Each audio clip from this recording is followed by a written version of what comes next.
जनतेच्या आशीर्वादामुळे दादा बचावले. लवकरच जनतेच्या सेवेत ते रुजू होतील. ओंकार सातपुते. शिवसेना संपर्क प्रमुख दिलीप सातपुते यांच्या गाडीचा अपघात काल रात्री झालाय. त्यामध्ये दादा सुखरूप आहे. तुमचं प्रेम आणि आशीर्वाद साथ देत आहे, त्यामुळे दादा बचावले. ओंकार सातपुते यांची माहिती. नगर तालुक्यातील सारोळा बद्दी परिसरात घडलेली ही दुर्घटना काळजाला घायाळ करणारी ठरली. मध्यरात्रीच्या सुमारास शिवसेना शिंदे गट नगर तालुका संपर्क प्रमुख दिलीप सातपुते यांच्या वाहनाचा अपघात झाला. या अपघातात त्यांचे जिवलग सहकारी तलाठी महेंद्र मालन काळे राहणार केडगाव यांचे उपचारादरम्यान दुर्दैवी निधन झाले. त्यांच्या अपघाताने अनेकांच्या डोळ्यात अश्रू तरळ झाले.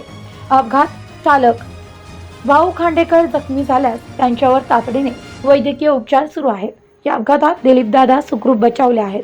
जनतेचे प्रेम आणि आशीर्वाद देवाची कृपा आहे, त्यामुळे दादा सुखरूप बचावले. ते सुखरूप आहेत, त्यांची काळजी करू नका. ते लवकरच पुन्हा आपल्या सेवेत रुजू होतील, अशी माहिती त्यांचे सुपुत्र ओंकार सातपुते यांनी दिली आहे. Bureau report, news 24, Ahilyanagar.